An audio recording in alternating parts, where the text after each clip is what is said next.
Dear students and my dear viewers, welcome back to Anatomy for Beginners. In the previous session, we have discussed about the divisions of anatomy. In this session, we are going to discuss about what are the approaches for studying anatomy. There are mainly two approaches for studying anatomy for medical students and the healthcare professionals, and in that those two types, one is the regional anatomy and another one is the systemic anatomy. Okay, so in these two approaches we are going to discuss about for example, in the regional anatomy, so we have to divide the entire body into different regions, and what are the organs or the structures present in that specific region. So now we are going to discuss what are the organs or structures are present under that particular region. If you come to the systemic anatomy, here we are going to discuss about each and every system of the body and what are the organs or the components present in each system and what is the main function of that system. So these are the things we are going to discuss in this session. Now we'll move on to the first approach, that is regional anatomy. Yes, here if you see this pic, so the regional anatomy is also called as region wise anatomy. So it is the study of one region of the body at a time and learning everything about that region. Okay, normally the entire human body is divided into mainly three regions. One is head and neck region, and next one is the trunk, and next one is the limbs. So here the trunk is again further divided into three regions. One is thorax, abdomen and pelvis. Here you can see this one is the abdomen part. Okay, so this is head and neck. So this becomes the trunk. So this trunk is divided into upper part thorax. Here the diaphragm muscle is present, which divides the trunk into upper part thorax and the lower part abdomen. And the lowermost part of the abdomen from the iliac bones. So and the sacrum bones forms the pelvis. That forms the lower part of the trunk. So these are the three regions of the trunk. One is trunk, abdomen and pelvis. If you come to the limbs, so these limbs are again divided into two regions. One is upper limb region and the lower limb regions. So now what are the organs or the structures present in each region? Now we will see. So now first we will see the head and neck region. So in this head and neck region we are going to study what are the organs present in the head and neck region. So many of you people know, but I have to mention according to this topic. So this is head and neck. Here in the head and neck, the organs are, the first one is the face, okay, and next one is the neck.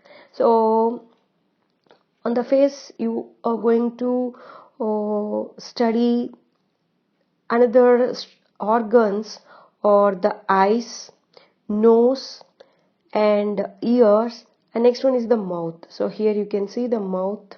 So the inner surface of the mouth, that is buccal cavity. So what are the structures present inside the mouth, like tongue, tonsils, palate, teeth. Okay, all these things we are going to study in the head and neck region only. Okay, and then so and the very important structure which is present inside the skull is the brain. So brain is also comes under head and neck region, and the other structures are the, so mouth, you have seen the tongue, palate and all, and if you move on still into the deep inside the mouth, you'll have the pharynx. So this pharynx is the common opening for nasopharynx as well as the oropharynx. Okay, these two forms the pharynx, and which is continued as the esophagus, and in front of this thing you will have the larynx and the trachea. So all these structures are present in the head and neck region, and we are going to discuss in detail about all these structures, and also the muscles which are present in these regions, and nerves and blood vessels, and skin, superficial fascia as well as the deep fascia. Okay, next we will move on to the next region, that is the trunk region. So here the trunk is divided into thorax, abdomen and the pelvis, isn't it? In the thorax region we are going to study the rib cage, and also the main organs are the lungs and the heart.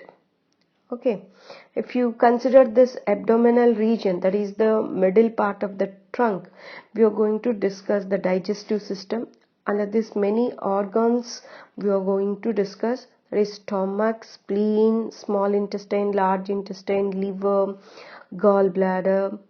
Okay, so many and also pancreas, all those structures are related to the digestive system only. We are going to discuss, we are going to study in the abdominal region, and also the other organs are the structures related to the urinary system, that is kidneys. So here you can find the kidneys here. Yes, so these are the kidneys, and ureters. Okay, and the urinary bladder. So the bladder, urinary bladder, and the reproductive organs which are present in the pelvic regions. Okay, so these are the structures which are present in the trunk region. Next we will move on to the limbs. So here you can see the upper limb and the lower limb. So the upper limb, in the upper limb we are going to discuss about bones. What are the bones present in the upper limb? What are the joints? Okay, what are the muscles, nerves and vessels which are present in that particular region? And this upper limb is divided into shoulder.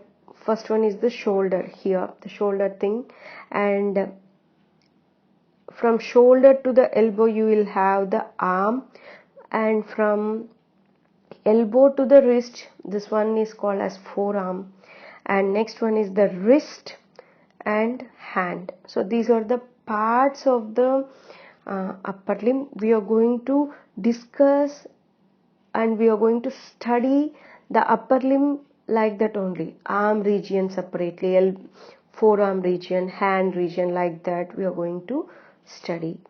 And if you see the lower limb, in the lower limb, this lower limb is again divided into gluteal region or hip region, and then this one is thigh, and this one is leg and foot. Here also ankle and foot, and the joints are knee joint and hip joint and the ankle joints. So we are going to discuss in the lower limb like first the bones, joints, muscles, nerves and vessels, and important soft parts we are going to discuss in the upper limb and lower limb. So these are all the region wise subdivisions of anatomy. Next we'll move on to the systemic or system wise anatomy. So it is the study of one system at a time. So for convenience of description and for easy understanding, the systemic anatomy divides the body into various systems. Okay, so here you can see the cardiovascular system, here nervous system, and here you can find the respiratory system, a digestive system, and this one is the skeletal system, this is the muscular system, like that. And also next one is the reproductive systems. So like that, the systemic anatomy divides the entire body into different systems. Now we will see one by one. So in each system, what are the components present in that particular system, and what is the main function of that system. Okay, the first one is the integumentary system. Okay, integumentary system, which includes skin. Here you can find this is the skin, nails, okay, and hair. So here you can find this one is the hair and skin and nails. So the main function of the integumentary system is the protection, excretion and thermoregulation. And we'll move on to the next system, that is musculoskeletal system. The musculoskeletal system, the components of the system are the muscles, bones, joints, tendons and the ligaments. So what are the main function of this musculoskeletal system are? So that is locomotion. So that is bodily movements, what the movements which are taking place by the body, and support for the body, protection of various organ systems, like if you see the rib cage and the skull, which gives protection to the vital organs which are present in our body. Okay, next we will move on to the next system, that is nervous system. The nervous system is mainly divided into central nervous system and the peripheral nervous system. The central nervous system mainly includes the brain and the spinal cord. The peripheral nervous system includes the spinal nerves and the cranial nerves. So all these things we are going to discuss in the nervous system. So if you see the main function, the overall function of the nervous system, or receiving, modifying and transmitting the information for appropriate action. And the next system is the cardiovascular system. The cardiovascular system includes the heart and the blood vessels. Okay, so the blood vessels are the arteries and the veins. If you see the overall function of this cardiovascular system is, it pumps and circulates blood from heart to various parts of the body and receives blood from the lungs. Okay, so this is the main function of the cardiovascular system. And the next system is the lymphatic system. So the lymphatic system, actually this is also a part of the circulatory system, and normally this lymphatic system is called as the middleman of the circulatory system. That is, it also takes the fluid, it collects the fluid from the interstitial spaces of the cells, and it finally drains into the venous drainage. Okay, so this is the one of the function of this lymphatic system. Normally this lymphatic system contains structures like tonsils. Okay, so like tonsils, thymus gland, okay, and spleen and lymph nodes and lymph vessels. Here we can find the lymph nodes and these green branches like or the lymph vessels. So the main function involved is the transfer of lymph between tissues and the bloodstream. It transports cells of immune system that defends disease causing agents. So these are the some of the functions of the lymphatic system. Now we will see the another system, that is a respiratory system. So the components of the respiratory system are the nasal cavity, pharynx, trachea, bronchi, okay, two bronchi, and the lungs, bronchioles, okay, and then the diaphragm. All these includes under the respiratory system. The main function of this respiratory system is breathing and purification of blood. Okay, and we'll move on to the next system, that is digestive system. So the digestive system includes a digestive tract and some of the digestive glands. Okay, so the tract includes the mouth, esophagus, stomach, small intestine, large intestine, rectum and anus. All these duodenum here in between the stomach and the small intestine. So all these are the digestive system tract. Okay, now what are the glands associated with this digestive system? Or the salivary glands, liver, pancreas.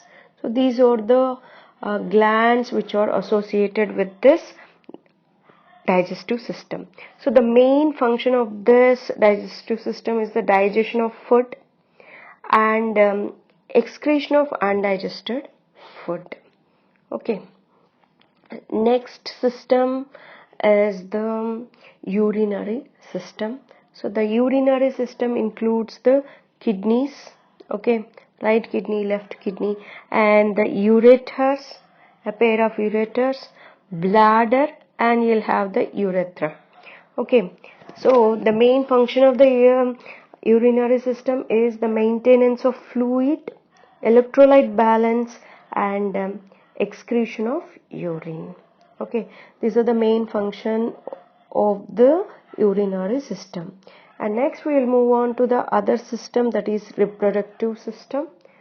So the another reproductive system, if you see the components, so the structures are different for male and the female. Okay, if you see in the male reproductive system, the person is having the testis. Okay, here you can find the testis and the vas deferens and the seminal vesicles, okay, prostate and the penis gland. So prostate and the penis are the parts of the male reproductive system.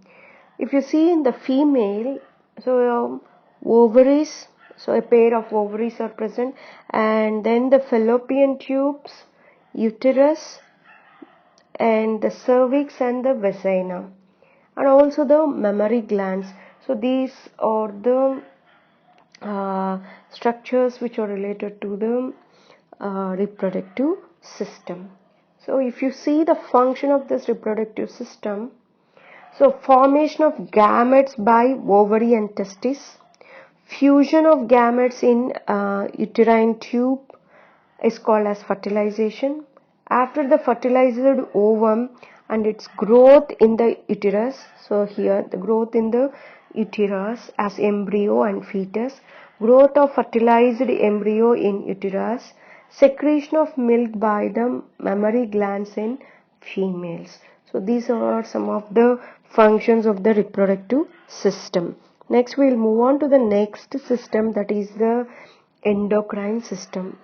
Okay, so there are different components associated with the endocrine system, or the hypothalamus, pituitary gland, and the pineal gland, which is present inside the head, that is below the brain. We can find these organs. And next one is the thyroid gland. So in front of the neck region you can find the thyroid gland, and also the parathyroid glands. By the side of the thyroid gland you can find the parathyroid gland, and in the chest region you can find the thymus, And next one is the pancreas. Okay, so pancreas is a gland which is having both exocrine glands and the endocrine glands. Okay, so this one is the pancreas, both in male and females you can find. And the adrenal glands, so these are also called as suprarenal glands. So these adrenal glands are present superior, that is on the top of the kidneys we can find this adrenal glands. Okay, in the case of males you can find the testicles, that is testis, and in the females we can find the ovary. These are the only differentiation between the male and the female endocrine glands, and the remaining glands are same in both male and female. So if you see the function of this endocrine system, it helps in the production of hormones which maintain the internal environment constant. Okay, so these are all about the system wise subdivisions of the anatomy. Okay, in the next session we are going to discuss about introduction to osteology. Thank you.